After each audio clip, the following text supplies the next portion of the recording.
Hi everybody, I'm Bree the Plant Lady coming to you with a garden tour from my parents' Zone 8 garden here in Aiken, South Carolina. Happy Thanksgiving weekend. I hope everyone had a happy and healthy holiday. And I'm so excited to walk around my parents' garden today and show you all that's in bloom. It really is a remarkable difference between real Zone 8 and Zone 7 where I live. And I know people love in Raleigh to claim that we're Zone 8, but we aren't. The plant's performance is completely different. And frankly, this Nephafia in full bloom behind me is a prime example of one of the real differentiating factors between Zone 7 and Zone 8. So let me turn this camera around so that we can take a stroll and you can see all of the beautiful things here in Aiken, South Carolina. Okay, so priorities. First things first, everybody meet Lily. This is my parents' new kitten. She is about the same age as Reggie. Obviously, she is not a long-haired, furry-eared boy like Reginald is, but she is sweet as can be. Yes, I'm talking about you, Miss Thing. And she is a real garden cat treasure. She just loves to run around. And of course, Teddy, I'm sure we'll find somewhere along the route, is like 25 times larger than she is. And it's really funny to see these two orange kittens.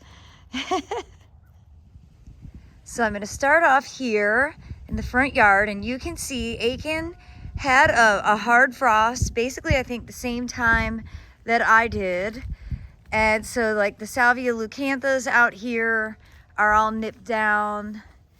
And Mom and Dad have been working hard to get this big front area less chaotic, I guess would be the term. It's a big amount of space. It's a lot to maintain. And they're constantly fighting sort of weed infestations.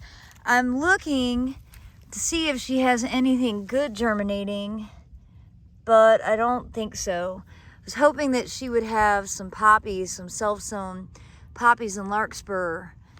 And there's a lot germinating in here, but I don't think any of it are beneficial things. So we will do some poppy seed sowing, but they are actually planning to have all this mulched. So we're not gonna do any poppies out here this year. They haven't had a good success rate getting seed established out here. So kind of best to fight nature. Of course, you can see the salvia leucanthas, you know, were really beautiful in full bloom. And here in Zone 8, where they're really reliable, they can get cut down. I'll probably cut mine down too, just because I don't really like this look. I certainly don't want to look at that all winter. For me, they're not always as marginally reliably hardy. Here, I don't think there's really any question. They will definitely come back from the root. And same goes for the brugmansias. Obviously, they've been nipped, but these have been, you know, totally hardy. And I think last year she didn't trim them at all, and they actually were flowering like last spring. So if you live in a warmer climate, you know, you don't really have to do anything. Eventually those burnt leaves will fall off and you'll just have tall stalks. Like for me in Zone 7, I generally will cut mine down to, you know, 15 or so inches, and then I pile leaves at the base just to give it some extra protection. So again, these are differences between Zone 7 and Zone 8. Here we've got, you know, really large lantana, and you can see like the outer edges are burnt, but inside, you know, it still has green foliage. And again, this she needs to trim just because it just gets so big. She planted it here not thinking it would be hardy, and of course it is reliably hardy. It's quite large. This is a really nice one. It actually has sort of bright pink flowers. You can see up against the house didn't actually get frosted. So really cool to see the different microclimates. And inevitably they have more cold on the way. They aren't like frost free here in zone 8, but it's definitely warmer than where I garden in Fuquay-Varina, North Carolina, which is a real zone 7.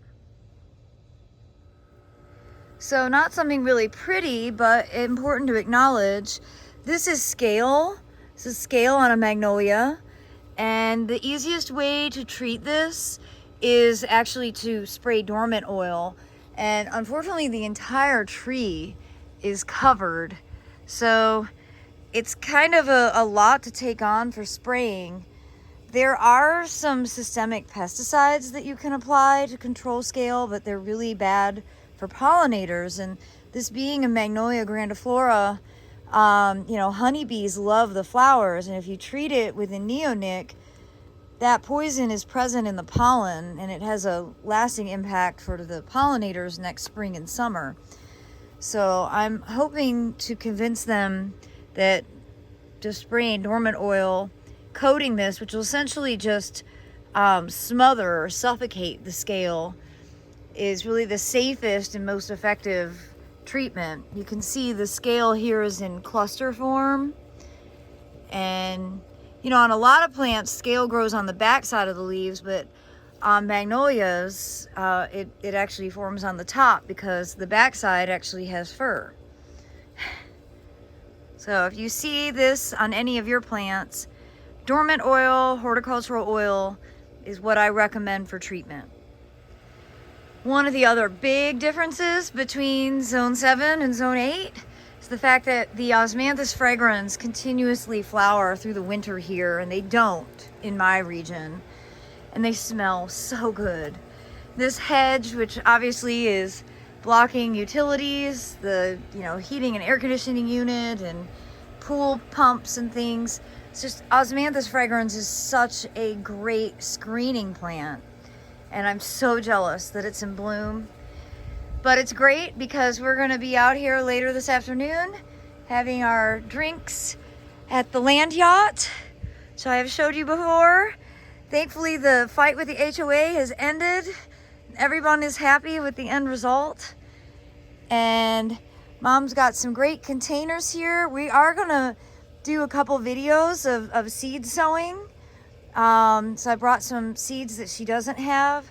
So be sure to tune in for those videos. But you can see she's seeded wheat and barley in these pots, and she was telling me that Teddy loves nibbling on the grains, the greens of the grains. And look, this is a really interesting application. This is a pot full of mint, and she just went ahead and seeded the grain right in with the mint. And that's a great overseeding strategy, and this will look awesome all winter long. Now, out here at the pool, you can see the PV minaret taxodiums are just starting to get their fall color. These are, of course, a deciduous taxodium, a deciduous conifer. So they will lose their needles and be bare for the winter and then flush back out in the spring. And PV minaret is a great one because it's significantly more dwarf compared to the straight species Taxodium distichum. And pre-frost, this Stephanie Golden Camellia was rocking. But you can see there are still so many flower buds, and they have a frost-free forecast. So I bet by the middle of next week, all of these buds will start to open, and it'll just be completely covered in flowers again. Of course, this is definitely favored by honeybees. You can see there's a bee right there trying to gather some nectar from a bud that isn't even open yet. Well, I've got to say, they have one of the most effective screens in the neighborhood. They didn't want to see the houses around them as they were being built.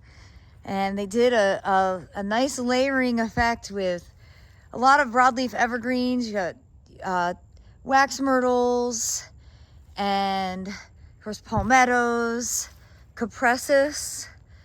That That is the bottle brush, whose name is escaping me right now.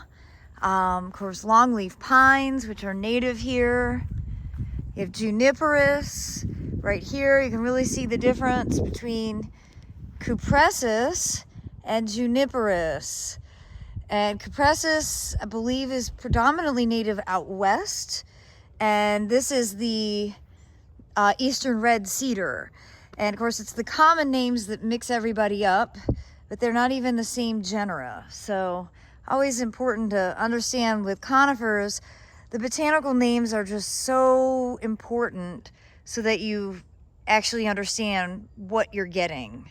If you ask for a cypress, you could actually get this, you could get this, you could get a Leyland cypress, or more accurately, you could get taxodium, which is out there, that PV minaret that I talked about. So it's a great example of why common names are really confusing. All right, as we make our way up around this corner, smart car. I love these weeping yaupons. And, you know, they've had berries for quite some time. They look great. Because we've got some soil cubes stashed over here. And they are running a super special sale. If you use the code BREES322, you'll save $35 on every big yellow bag that you order. And the veggie mix is now available in big bags. We're going to be using this probably later today as we do some poppy seed sowing. Now, another great plant example that distinguishes Zone 8 from Zone 7 is Tagetes lemonii. And this is the best plant for deterring animals, especially deer, but really all animals. It has a really, really strong fragrance. Of course, Tagetes is marigold, and this is often called the Mexican marigold. It's a hardy variety here. It is not hardy for me. I wish it was, because I love it.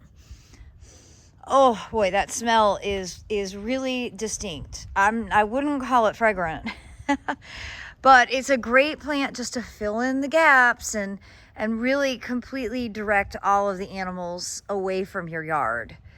Tagetes lemonii. Now for our seed sowing, we're going to concentrate on the driveway area, but it's really looking great. One bed that I want to clean up and replant is this one here, which we did last spring as a foodscape, and you can see the African basil is just absolutely bonkers. I mean, look at how big it's gotten. Look at that big woody stem. And you know, the Salvia blepharophila looks really awesome. But there's lots of open space here, and we're gonna clean it up. You can see she pulled out some peanuts. She missed a couple. But we're gonna focus on doing a nice cottage garden border right here. And you know, it's the thing, you don't have to cover every square inch of your landscape with the seedlings, but you know, maybe have one little spot that you could, you know, do the seed sowing and really be able to thoroughly enjoy it. And I've no doubt that Lily is gonna be the best helper for our seed sowing experience. There's no questioning here in Zone 8, the muley grass, the Muhlenbergia, has a much longer showy period. For me, the pink muley kind of ends, I don't know, 4 to 6 weeks ago. The white cloud tends to have a longer duration of interest, and you can see that here. But, you know, I'm really jealous when I am driving around Aiken and just Zone 8 in general at how the Muhlenbergia it persists so much longer as basically a fall and winter interest element. I was hoping that we would be able to sow some seeds up here, but the pycnanthemum has really done its job and it has completely filled in. She does have some open space here that we will sow some seeds, but you can see she does have, yes, she does have poppies self-sowing in here. I think she's going to be really happy when I tell her these are all poppies. And they're really quite large at this stage. So we'll go ahead and add a few more. And this entryway will look really great.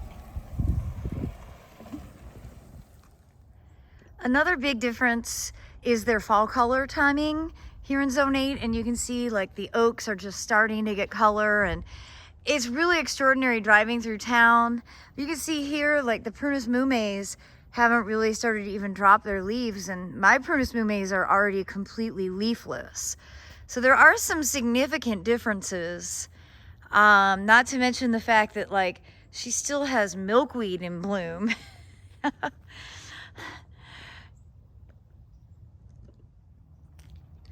I have to give a shout out to Jenks Farmer, who really designed my parents' landscape for them about 4.5 years ago. And, you know, it was his expertise that, you know, got in things like this Tagetes limoniae that has solved so many problems, as they have so many deer in this neighborhood. One of his other signature plants for fall was my background for the intro. And I want to come back to here to show you that Nephafia ruperi. This is a fall blooming red hot poker. And again, not reliably hardy where I live. I have tried at least 3 times, as Tony Avent always says, and it has not come through for me. But here, it gets bigger and more beautiful every single year. And if you live in Zone 8 or Zone 9, I would highly recommend adding Nephafia ruperi to your collection, because you will not regret having this in full bloom right now in the last part of November. It's just such a special plant. I have a name amendment. I misspoke. This is Nephafia ceramentosa, Riverbank's Flaming Sword. So, just want to be totally clear. My friend Jenks Farmer, who actually is the one that made the selection, corrected me yesterday, and I just want to make sure everybody knows the proper name: Nephafia ceramentosa, Riverbank's Flaming Sword. And since Teddy was inside begging for turkey, he was not part of the garden tour. But Ted, everybody needs to see you. Come say hi.